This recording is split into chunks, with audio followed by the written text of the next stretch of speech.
Hace unos 5 años estuve a punto de perder a uno de mis hijos. Dios me ha dado el privilegio de ser papá de 2 varones, Elías, que ahorita tiene 13 años, y Jorge, que tiene 10, a punto de cumplir 11. Pues más o menos hace unos 5 años, un poquito más, Jorge, el menor, se estaba bañando en una piscina conmigo. Estábamos su hermano mayor, Jorgito y yo, todos en la piscina, bañándonos, pasando un buen tiempo. La mamá en ese momento no estaba con nosotros, así que estaba la piscina completamente sola, estábamos los tres. Lo único que Jorgito, por ser el menor, se había quedado en la parte más pachita, por decir así, de la piscina, donde el agua no le cubriera, el agua le quedaba justo al cuello y él andaba caminando, jugando. Y Elías y yo, el hijo mayor, estábamos en la parte honda, ¿verdad? Ya Elías para ese entonces sabía flotar por sí mismo en el agua. Pues un pequeño descuidito tuve yo a pocos metros de mi hijo menor, cuando mi hijo de repente avanzó, dio un par de pasitos y no nos dimos cuenta que había un desnivel en la piscina. Un desnivel que no tenía ni siquiera cambio de color en el piso, no tenía línea, no tenía nada. Simplemente de repente la piscina era así y de repente había una bajada así. Pues el niño, cuando dio el paso, se fue a la parte honda y quedó cubierto por el agua, pero antes de sumergirse logró gritar "papi", y quedó inmediatamente cubierto por el agua. No sabía nadar, no sabía ni siquiera mover las manos, hacer esto. Por instinto se quedó paralizado, por miedo quiso medio moverse, pero logré escuchar la voz cuando dijo "papi", y quedó sumergido. Pude haber pasado por alto porque fue un ruidito apenas lo que él logró decir con su voz. Pero volteé a ver y el niño estaba completamente cubierto por el agua. Dejé al mayor, gracias a Dios el mayor sí sabía flotar, nadó hacia la orilla. Y como pude, nadé en 2, 3 segundos, ya estaba donde el menor. Pero se sintieron como que fueron 15, 20 segundos más, se sintió horrible. Recuerdo que logré llegar donde él estaba, puse las manos debajo de sus brazos, inmediatamente lo saqué. Al nomás lo saqué, el niño abrió los ojos y respiró. Se puso a llorar inmediatamente, asustado porque había quedado sumergido bajo el agua y sintió desesperación, sintió que se ahogaba. Yo como papá me sentí peor. Lo llevé a la orilla, lo senté, lo consolé, ahí le di palabras, pero esa noche no pude dormir. Esa noche me quedé traumado de pensar qué hubiera pasado.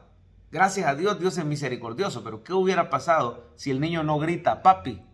Ahí a pocos metros de mí, a mis espaldas, el niño se hubiera podido ahogar. Y yo como papá, que tiendo a ser lo más cuidadoso posible como todos los papás, pero no me hubiera podido perdonar. ¿Cómo fue que yo no fui más cuidadoso de haber estado más pendiente del niño? Nos tomó por sorpresa el desnivel en la piscina, no lo habíamos notado. Y no podía dormir de pensar que el niño pudo haberse ahogado. Fíjese que antes de entrar a la piscina, Dios le puso al mayor decirle al más chiquito: Jorge, le dijo, si alguna vez te llegas a caer en lo hondo, tenés que gritar "papi". Y yo sentí que las palabras de mi hijo mayor estuvieron de más. No era necesario, el niño iba a estar en lo pachito, pero Dios puso esas palabras. Porque si el chiquitín tenía eso en mente, dijo: si me caigo, grito "papi", si me caigo, grito "papi". Y cuando sintió que se cayó, logró gritar. Y así me alertó porque yo le estaba dando la espalda por estar jugando con el mayor. Qué terrible es perder un hijo. Uno siente que se muere. Yo no sé cómo hubiera hecho para vivir. Y mi solidaridad y mis oraciones y mi cariño con todos aquellos papitos que han perdido un hijo. Es una muerte más difícil de lo normal. De por sí la muerte es una tragedia, producto pues de la situación en el mundo en el que vivimos, ¿verdad? Es un mundo caído, es un mundo bajo la maldición del pecado. Entonces ahí entró la muerte. De por sí la muerte es una separación dolorosa, es una tragedia. En Cristo hay esperanza ante la muerte, porque sabemos que tenemos vida eterna, resurrección, que volveremos a ver para siempre a esos seres queridos, ya sin dolor, ya sin sufrimiento. Pero hombre, enterrar un hijo es un dolor casi antinatural. Digamos que enterrar a los ancianos, a los padres, es algo para lo que la vida no digamos que nos prepara, pero hay un poco más de tiempo y es un poco más natural, predecible. Pero enterrar un hijo, que los papás lloren un hijo, que se les ha muerto, un jovencito que tenía todo por delante. Oremos mucho por los que tienen hijos enfermos de COVID. Oremos mucho por los que han perdido seres queridos, hijos, sobrinos, nietos. Es un dolor indescriptible. Yo apenas alcancé a probar lo que hubiera sido y quedé traumado, ¿verdad? Un par de semanas ahí sin poder conciliar bien el sueño, repitiendo la escena en mi mente, dándole gracias a Dios que el niño me habló. Pero quiero hablarles entonces del gran amor que Dios nos tiene a nosotros, que Él voluntariamente nos dio a su Hijo. Dice la Biblia que si no escatimó ni aún a su propio Hijo, sino que lo entregó alegremente por todos nosotros, ¿cómo no nos dará también con Él todas las cosas? El Padre dio a su Hijo y eso hace toda la diferencia en tu vida. El Padre dio a su Hijo y eso es lo más importante que necesitas saber hoy. Que Dios te amó de tal manera que envió a su Hijo unigénito, su único Hijo, para que todo aquel que en Él crea no se pierda, mas tenga vida eterna. ¿Cuánto le habrá dolido al Padre dar a su único Hijo? ¿Qué valor más inmenso tiene la vida del Hijo de Dios? Imagínese usted el gran amor que tiene el Padre para que ese Hijo valioso, ese Hijo unigénito, haya sido ofrecido en sacrificio por amor a nosotros. Pero ese Hijo precioso dio su vida voluntariamente, no lo obligaron, ni lo maltrataron, ni lo pusieron ahí injustamente. Es el mismo Dios Trino, Dios Padre, Dios Hijo, Dios Espíritu Santo. Dios mismo quiso poner su vida en amor y en sacrificio por nosotros. De manera que el sacrificio del Hijo nos salva del pecado y de la muerte. Nos da gozo, nos da salvación, nos da perdón de pecados y nos da esperanza para el futuro. Esperanza para vivir esta vida con poder del Espíritu Santo. Esperanza para vivir a pesar de nuestros errores e imperfecciones. Tenemos la restauración de Dios. Esperanza para creer que hay una herencia preparada para cada uno de nosotros y una vida eterna donde estaremos para siempre con el Señor.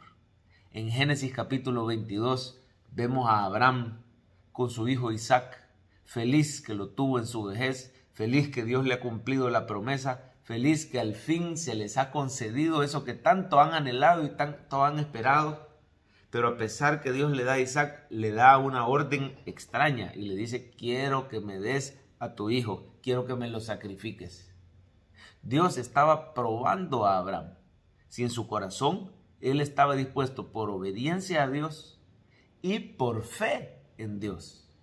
Si él estaba dispuesto a obedecer al Señor, aunque le pidiera algo dolorosísimo, entregar lo que humanamente él más amaba, su hijo. Ya le había dado a Ismael, pero ese no era el hijo de la promesa, era el hijo con Agar. Ahora le da a Isaac, el hijo de mi risa, ¿verdad?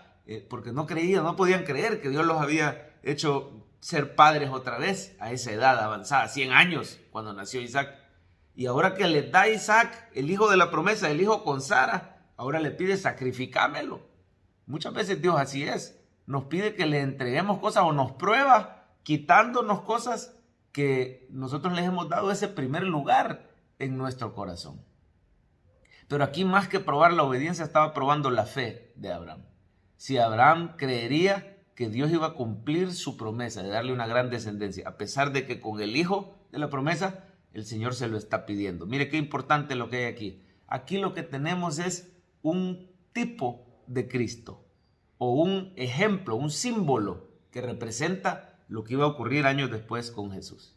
Así como Abraham tenía que ofrecer en sacrificio a Isaac, su hijo amado, su único hijo, su hijo de la promesa, así un día el Padre iba a enviar a su hijo amado, a Jesucristo.